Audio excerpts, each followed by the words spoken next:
सभी साथियों को मेरा नमस्कार। मैं अखिलेश स्वागत करता हूं आपके YouTube channel doctor AP education पर। मित्रों, आपके सिलेबस को क्रमबद्ध रूप से पूर्ण करते हुए आज हम पढ़ेंगे टीचिंग मॉडल्स के बारे में, शिक्षण प्रतिमान के बारे में हम लोग आज पढ़ना प्रारंभ करेंगे। अब ये जो लेक्चर है ये किन लोगों के लिए इम्पोर्टेंट है? तो आप अगर पीजीटी शिक्षा शास्त्र की तैयारी कर रहे हैं तो आपके लिए इम्पोर्टेंट है। अगर आप हायर एजुकेशन की तैयारी कर रहे हैं तो आपके लिए इम्पोर्टेंट है। आप सुपर टेट की तैयारी कर रहे हैं तो आपके लिए इम्पोर्टेंट है। कहीं से भी आप शिक्षा शास्त्र से संबंधित हैं तो ये लेक्चर आपके लिए इम्पोर्टेंट है। तो साथियों, ध्यान से इसको पढ़ने और समझने का प्रयास करिएगा।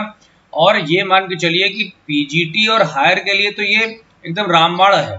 यहाँ से आपको 1 नंबर का क्वेश्चन, 1 मार्क्स का क्वेश्चन आपको 100% आपको इस लेक्चर से मिलेगा। इसीलिए मैंने प्रयास किया है कि लगभग 23 से 24 शिक्षण प्रतिमान मैं आपको इस लेक्चर के माध्यम से बता सकूं। तो चलिए एक बार पढ़ना प्रारंभ करते हैं। ये लेक्चर मैंने इस तरीके से डिजाइन किया है कि चाहे आप इसको नोट्स बनाइए, चाहे आप परीक्षा के लिए पॉइंट वाइज पढ़िए, दोनों तरीके से आपको काम में आएगा। और अगर ध्यान से पढ़ते हैं तो जरूर आपको लाभ मिलेगा। चलिए एक बार कॉन्सेप्ट समझेंगे, फिर हम आगे विभिन्न प्रकार के शिक्षण सिद्धांतों के बारे में चर्चा करेंगे। तो आइए, बात हुई कि आखिर ये शिक्षण प्रतिमान होते क्या है, मतलब क्या?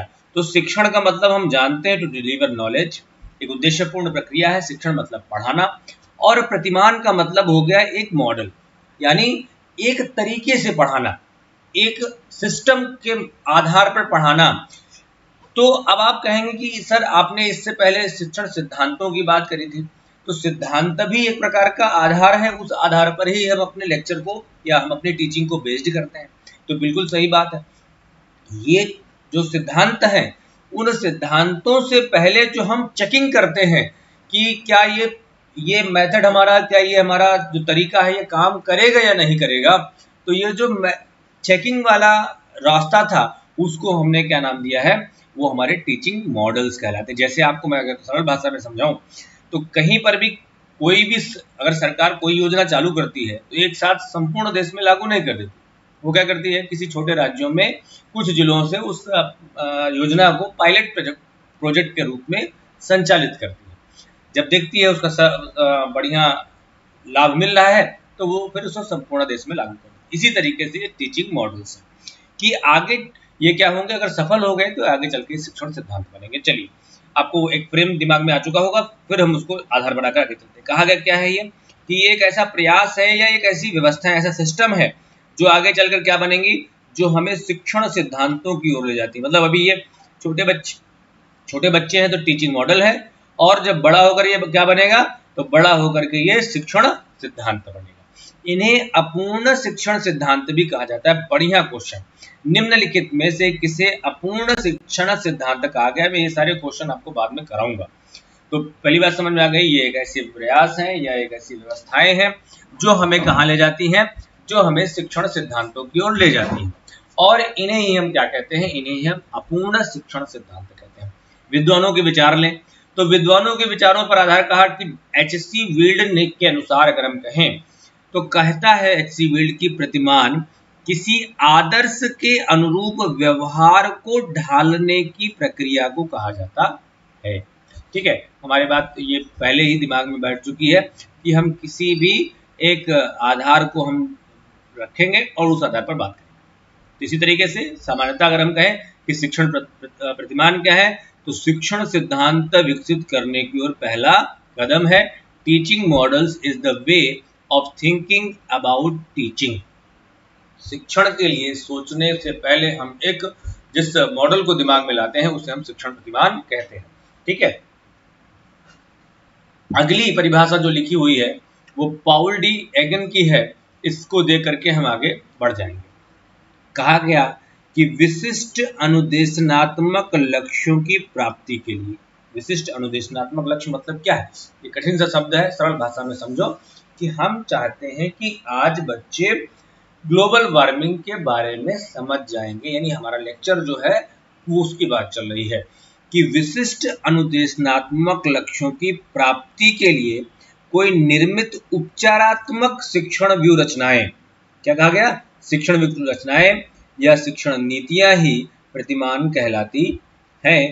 अंग्रेजी भाषा वालों के लिए समझें तो models are the prescriptive teaching strategies designed to accomplish particular instructional goal. तो ये क्या है, एक ऐसे पर्सपेक्टिव्स हैं, टीचिंग ऐसी ऐसी प्रत्याशित शिक्षण व्यूहरचनाएं हैं जिनके आधार पर जाकर के हम अपने लक्ष्यों को प्राप्त करने वाले हैं। तो एक बात समझ में आ गई होगी, टीचिंग मॉडल्स क्या है, यानी टीचिंग मॉडल्स के आधार पर हम आगे अपनी पढ़ाई को लागू मतलब अपनी टीचिंग करते हैं, और अगर वो फलीभूत हो जाती है तो उसको आगे सिद्धांतों का स्वरूप प्राप्त हो जाता है। विशेषताएं देखें क्या क्या चीजें होनी चाहिए। थोड़ा सा मैंने कहा था कि ये आपको थ्योरेटिकल फॉर्म में है, जिससे आप पूरी तरीके से एकदम कॉन्सेप्ट क्लियर वाला लेक्चर रहे।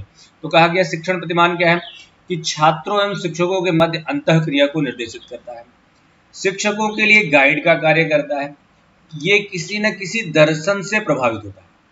बढ़िया टर्म है ये किसी न किसी दर्शन से आधारित होगा, चाहे प्रयोजनवाद से हो, चाहे आदर्शवाद से हो, चाहे प्रकृतिवाद से हो। सारे शिक्षण सिद्धांत किसी और जाहिर सी बात है कोई सारी बातें दर्शन से ही प्रभावित होती है।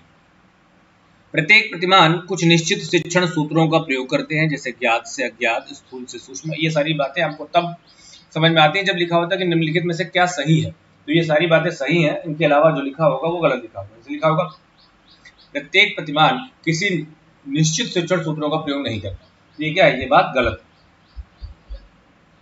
आगे क्या कहा गया है, आगे कहा गया कि यह शिक्षण अधिगम सिद्धांतों का आधार लेकर बनाए जाते हैं। ठीक है, ये किसका आधार बना देते हैं, शिक्षण अधिगम सिद्धांतों को ये आधार देंगे, इसको लेकर के हम आगे काम करते हैं। शिक्षण प्रतिमान तथा शिक्षण अधिगम सिद्धांत, शिक्षण प्रतिमान और शिक्षण अधिगम सिद्धांत दोनों ही एक सिक्के के दो पहलू कहलाते हैं।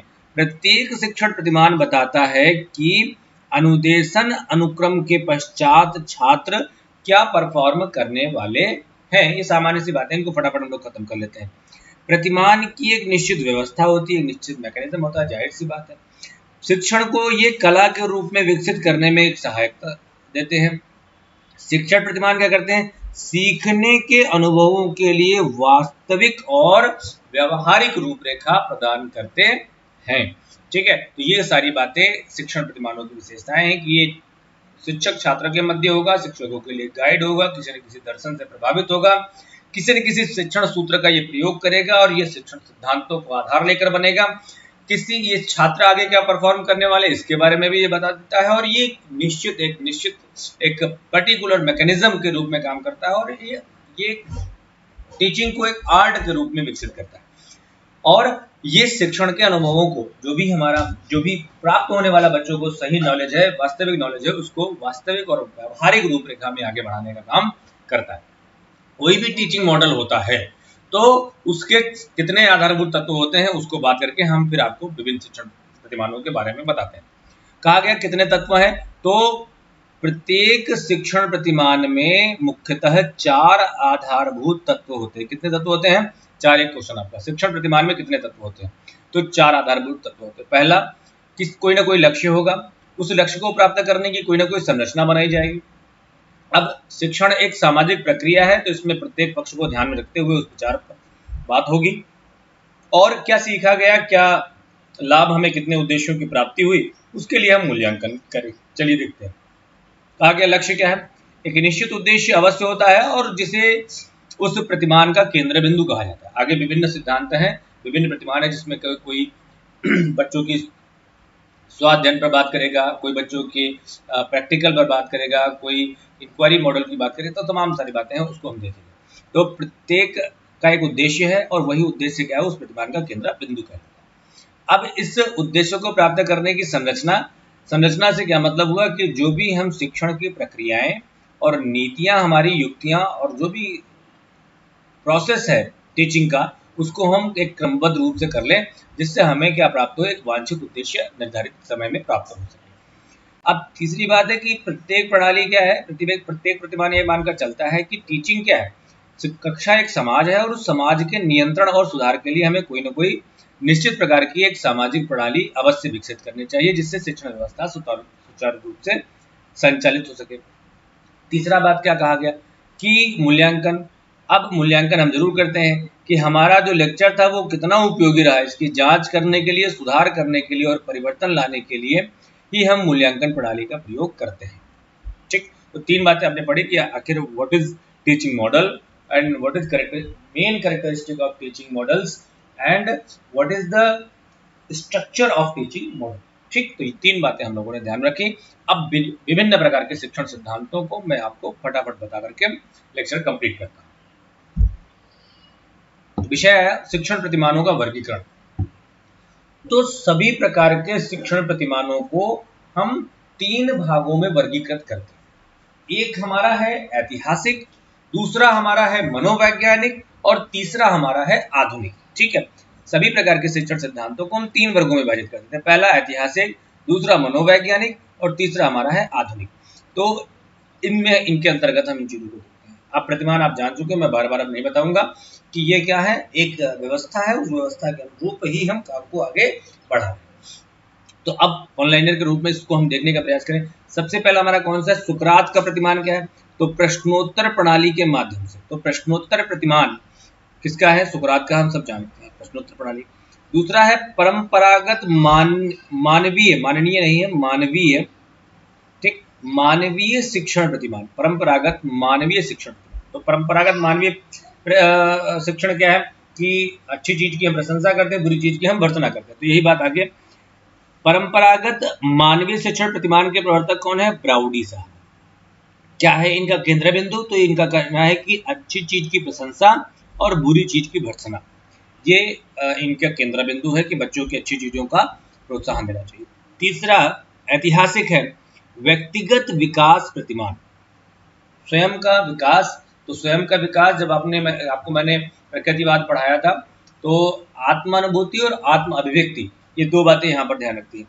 ये अमेरिकन चिंतकों का है, किसी एक विशेष व्यक्ति का नाम नहीं आता है। ये व्यक्तिगत विकास को महत्वपूर्ण मानते हैं और इस व्यक्तिगत विकास के अंतर्गत किसको महत्वपूर्ण माना गया, आत्म अनुभूति को। व्यक्ति की आत्म अनुभूति हो जाए कि मैं आखिर कौन हूं, तो उसका इंडिविजुअल डेवलपमेंट आराम से हो जाएगा।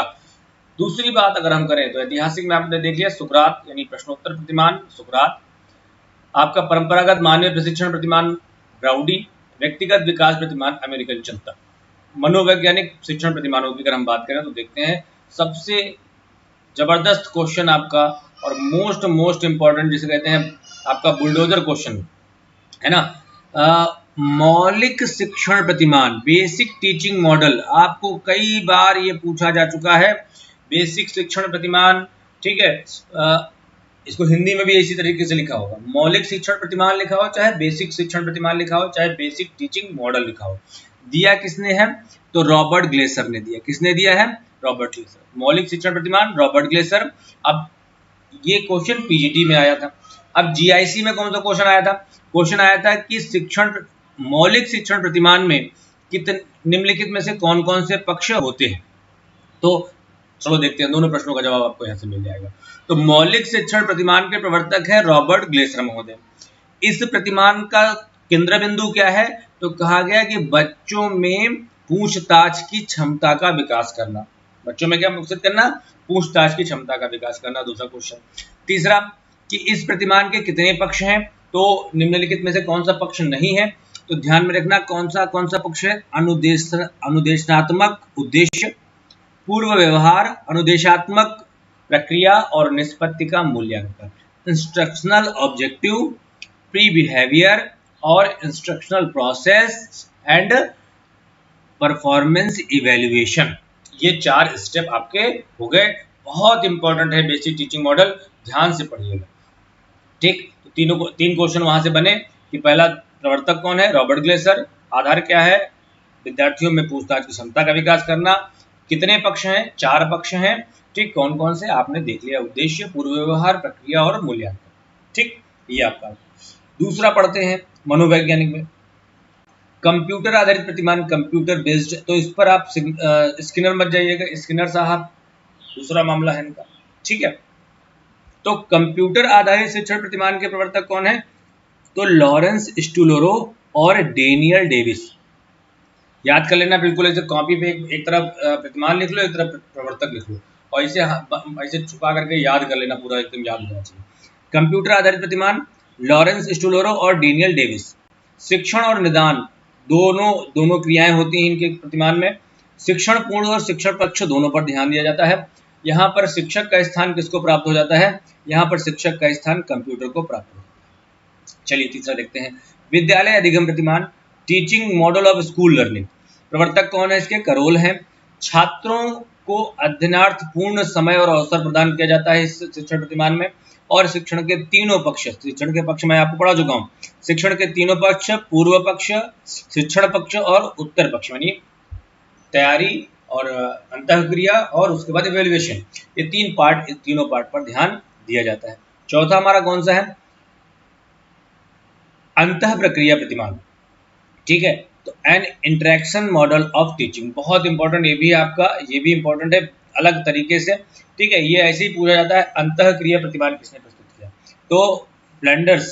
ठीक है, प्रवर्तक कौन है इसके? फ्लैंडर्स हैं। फ्लैंडर्स अंतः क्रिया प्रतिमान ये अलग से पूछा जाता है। इन्होंने शिक्षण व्यवहारों को, जो शाब्दिक शिक्षण के शाब्दिक व्यवहार हैं, ठीक है, वर्बल कम्युनिकेशन जो क्लास में होता है टीचर्स और स्टूडेंट के बीच में, वो उस पर इन्होंने काम किया और कितने प्रकार के होते हैं, लगभग 10 प्रकार के इन्होंने बताए हैं। उसको मैं अलग से आपको पढ़ाऊंगा। फिलहाल यहाँ पर सीधे देख लेते हैं। अंतः प्रक्रिया प्रतिमान प्रवर्तक कौन है? फ्लैंडर है।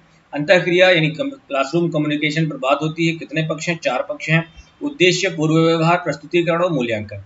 ठीक है, तो यहाँ पर देखो वही चीज आ गई, बस यहाँ पर प्रस्तुतिकरण है और यहाँ पर क्या है, इसको यहाँ पर प्रक्रिया नाम दे दिया गया है। तो इसी तरीके से कुछ आपका गालमेल कर देंगे और आप उसको समझने का प्रयास करेंगे। तीसरा हमारा जो है आधुनिक शिक्षण प्रतिमान। ठीक है, देखते हैं फटाफट एक इसको भी। पहला क्या हमारा? Group investigation model. Group investigation model समूह प्रतिमान, ये आपका किसने दिया है? जॉन डीवी और हर्बार्ट ने। तो समूह अन्वेषण थोड़ा सा जॉन डीवी जो है वो सामाजिक प्रयोजनवादी हैं और सामाजिक व्यवस्था पर ज्यादा बात करते हैं। तो समूह मतलब कहाँ होगा? लोगों का समूह, और लोगों का समूह जैसे आ जाए तो याद रखना कि जॉन डीवी की बात हो रही है। ठीक है, समूह अन्वेषण प्रतिमान कौन को किसने दिया है? जॉन डीवी तथा हर्बार्ट ने। बच्चों में सामाजिक दक्षता के विकास को ये महत्वपूर्ण मानते हैं। तीसरा मोस्ट इंपॉर्टेंट, कई बार पूछा जा चुका आपका, जूरिस्प्रूडेंशियल मॉडल। जूरिस्प्रूडेंशियल मॉडल ऑफ टीचिंग कौन है इसके? ऑलिवर तथा सेल्डन है। ऑलिवर तथा सेवर है। कौन है? ऑलिवर तथा सेवर। जूरिस्प्रूडेंशियल यानी इस पर क्या होगा? तो यहाँ पर सूचनाओं के आधार पर, बहुत अच्छी लाइन है, ये भी बताता हूँ आपको। सूचनाओं के आधार पर तर्कपूर्ण चिंतन तथा समस्या समाधान। सूचना अपने में ही, सूचना शब्द जहाँ कहीं भी लिखा हो तो सूचना शब्द अपने में ही एक प्रॉपर बात है, एक अच्छा निष्कर्ष है। अब इसी निष्कर्ष के आधार पर हम क्या करेंगे? सही बात के आधार पर हम क्या करेंगे? बच्चों में तर्कपूर्ण चिंतन कराएंगे और समस्या समाधान का काम करेंगे। तो ये हमारा क्या कहलाएगा? जूरिस्प्रूडेंशियल मॉडल। अगला सामाजिक परीक्षा सोशल इंक्वायरी मॉडल किसने दिया है? प्रवर्तक हैं बेंजामिन कॉक्स तथा ब्रादोन। सामाजिक विषयों का बोध कराना। अब फिर फंस गए, समूह में है जॉन डीवी, सामाजिक कक्षा में क्या हो गया? Benjamin Cox. तो याद रखना कॉक्स से तो हम इसको कैसे याद, थोड़ा सा प्रयास करना, कॉक्स से क्रॉक। ठीक है, तो क्रॉक मतलब थोड़ा हल्का सा आपको कौवा याद कर लो। तो कौवा क्या होता है कि जब कोई व्यक्ति हमारे घर में आने वाला होता है तो वो काँव काँव करके बताता है। तो यानी सामाजिक, अब हम पहले से चाय बिस्कुट नमकीन मंगा लेते हैं, तो वो आगे क्या बताता है कि भैया तुम्हारे फूफा आने वाले हैं और चाय पानी की व्यवस्था कर लो, बिस्कुट नमकीन खत्म हो गया तो मंगा लो। तो ये इससे क्या होता है? हमारा सामाजिक संबंध बना रहेगा। तो याद रखना इसको। सामाजिक परीक्षा प्रतिमान सोशल इंक्वायरी मॉडल किसने दिया है? Benjamin Cox. क्या करने के लिए? सामाजिक विषयों का बोध कराना, ये अपने शिक्षण का प्रमुख बिंदु मानते हैं। अगला क्या है हमारा? प्रयोगशाला विधि प्रतिमान किसने दिया है? वेथल तथा मैने ने दिया है। संप्रत्य उपलब्धि प्रतिमान, ये भी आपका इंपॉर्टेंट है, मोस्ट इंपॉर्टेंट लगा लो इसमें। ठीक है, संप्रत्य उपलब्धि सिद्धांत कौन है? Jerome Bruner. किसने दिया है? Jerome Bruner. डेविड आसुबेल और जेरोम ब्रूनर, दो में आप लोग बहुत कंफ्यूज होते हो। ठीक है, तो दोनों है यहाँ पर। संप्रत्यय किसका है? जेरोम ब्रूनर का है। और इसमें कितने सोपान निहित है? 4 सोपान निहित है। बच्चों में आगमन तर्क, भाषा सीखने का कौशल और बोध का विकास करना, ये इनका मुख्य बिंदु है। और आगे 4 स्टेप हैं जो आपने ऊपर पढ़े हैं, लगभग सामान्य। आगमन प्रतिमान ये भी आपका इंपॉर्टेंट है, आ चुका है परीक्षा में। मैं कह रहा हूँ ये लेक्चर मोस्ट इंपॉर्टेंट है, बहुत ध्यान से पढ़िएगा। आगमन प्रतिमान किसका है? Inductive model of teaching. तो आगमन हिल्डा डापा का है, ठीक है। इन्होंने पाठ्यक्रम निर्माण के संबंध में भी सिद्धांत दिया हुआ है। आगमन प्रतिमान सिद्धांतों का बोध तथा मानसिक क्षमताओं का विकास करना इनके शिक्षण का प्रमुख बिंदु है। संरचना में इनके कितने पद हैं? तो 3 पद हैं। समस्या की पहचान, सूचनाओं का संकलन और शिक्षण कौशल का चयन। तो आगमन प्रतिमान किसका है? तो यहाँ सुकरात मत चले जाना, ठीक है। तो आगमन प्रतिमान किसका है? हिल्डा डाबा का है, ठीक है। चलिए भाई आगे, इंक्वायरी ट्रेनिंग मॉडल रिचर्ड सचमैन, ये भी इंपॉर्टेंट है आपके लिए। इंक्वायरी ट्रेनिंग मॉडल रिचर्ड सचमैन सामाजिक उद्देश्यों को प्राप्त करने के लिए बालक में व्यक्तिगत क्षमताओं का विकास करना, ये अपने प्रमुख और सिद्धांतों का बोध कराना अपने शिक्षण का प्रमुख केंद्र बिंदु मानते हैं, और इसमें 3 सोपान है। आगे बायोलॉजिकल साइंस इंक्वायरी मॉडल, ये है इंक्वायरी मॉडल, ये है बायोलॉजिकल साइंस। तो साइंस में कौन है? प्रोफेसर जोसेफ जे सकवाक, ठीक है। अन्वेषण कराना, और इसमें लगभग 4 सोपान भी था। अगला आ गया मोस्ट इंपॉर्टेंट, अग्रिम संगठन प्रतिमान, ये भी आपको मोस्ट इंपॉर्टेंट है। अग्रिम संगठन प्रतिमान किसका है? डेविड आसुबेल का है। किसका है? डेविड आसुबेल का है। और ये क्या कहते हैं? प्रत्यय तथा तथ्यों का बच्चों को बोध कराया जाना चाहिए। प्रत्यय तथा तथ्यों का बोध कराया जाना चाहिए, इसी में आप कंफ्यूज हो जाते हो ना। तो संप्रत्यय किसका है? जेरोम ब्रूनर का है। अग्रिम संगठन प्रतिमान किसका है? डेविड आसुबेल का है। बच्चे के ज्ञानात्मक पक्ष को ये प्रमुख मानते हैं, और इनके शिक्षण में 2 सिद्धांत हैं। आगे कौन सा है? विकासात्मक सिद्धांत, पढ़ चुके हो आप लोग कई बार। विकासात्मक सिद्धांत जीन पियाजे साहब का, बच्चों में बौद्धिक और तर्क क्षमताओं के विकास की बात करते हैं। नॉन डायरेक्टिव टीचिंग मॉडल, अनिर्देशित शिक्षण प्रतिमान की अगर बात करें तो कार्ल रोजर्स का है। नॉन डायरेक्टिव में क्या होगा? बच्चे अपने आप से पढ़ते हैं, स्वाध्याय, आत्मबोध और आत्मान्वेषण की बात यहाँ पर की जाती है। कक्षा सभा प्रतिमान, क्लास टीचिंग मॉडल क्या है? क्लास टीचिंग मॉडल क्या है? ये किसका है? ये भी ग्लेजर साहब का है। आत्मबोध के कौशल एवं कर्तव्य परायणता की क्षमता का विकास है।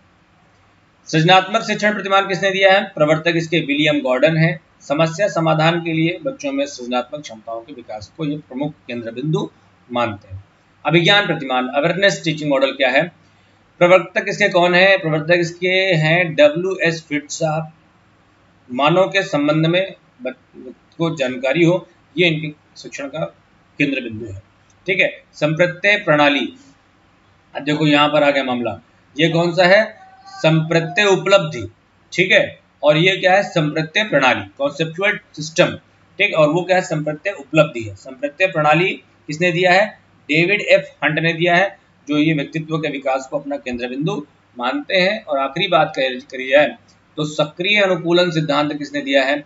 सक्रिय अनुकूलन अधिगम टीचिंग मॉडल किसका है? तो हम जानते हैं कि सक्रिय की जहां बात आती है तो इसकी बात होगी, B.F. स्किनर की बात होगी, ठीक है। ऑपरेंट कंडीशनिंग टीचिंग मॉडल किसने दिया है?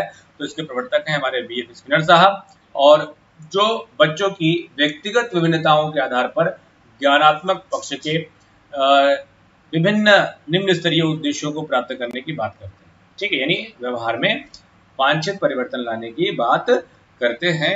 ये आपका सक्रिय अनुकूलन अधिगम सिद्धांत किसने दिया? B.F. स्किनर साहब ने।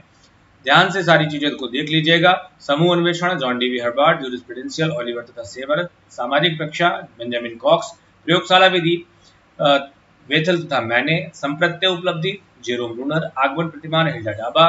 Inquiry training, Richard Suchman. Biological science inquiry, professor J सकवाक।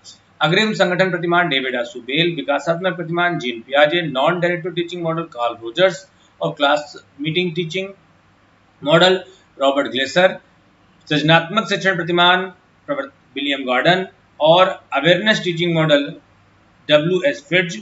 संप्रत्यय प्रणाली, डेविड एफ हंट। और सक्रिय अनुकूलन अधिगम, B.F. स्किनर। इस तरीके से मैंने आपको 16 और 4 20 और 3 23 लगभग 23 टीचिंग मॉडल्स के बारे में बताया है। आगे चल के हम लोग अपने लेक्चर को इसी तरीके से सारी चीजें मैं आपको पढ़ा दूंगा, सब कुछ, सारी चीजें व्यवस्थित। पहले मैं अब ये प्रयास में हूँ कि पहले जो है बड़े बड़े पढ़ने के चक्कर में छोटी छोटी चीजें छूट जाती हैं कभी कभी, तो उनसे भी हमारे 1-2 नंबर के 100% क्वेश्चन आते हैं, उनको भी हम लोग नीचे से बटोरते हुए चले, तब आगे हम लोग अपने जो बड़े बड़े टॉपिक हैं उसको भी कवर करेंगे। बिल्कुल आप चैनल से बने रहिए, निश्चिंत रहिए, सारा सिलेबस आपका खत्म हो जाएगा अच्छे तरीके से। बस चूंकि मैं संस्था नहीं एक व्यक्ति हूँ, इसलिए समय लग रहा है, मैं जानता हूँ, आपके पास समय नहीं है, लेकिन फिर भी मैं अपने भगीरथ, अपने गिलहरी प्रयास से आपको जो भी सहायता सहयोग कर सकता हूँ वो मैं उस दिशा में काम कर रहा हूँ। चैनल से बने रहिए, सब्सक्राइब करिए और जो भी आपको समझ में आए जरूर कमेंट बॉक्स में डाल के पूछिए। व्यक्तिगत नंबर भी इसमें संचालित हैं, आप नोट्स के लिए संपर्क कर सकते हैं। धन्यवाद। भारत माता की जय।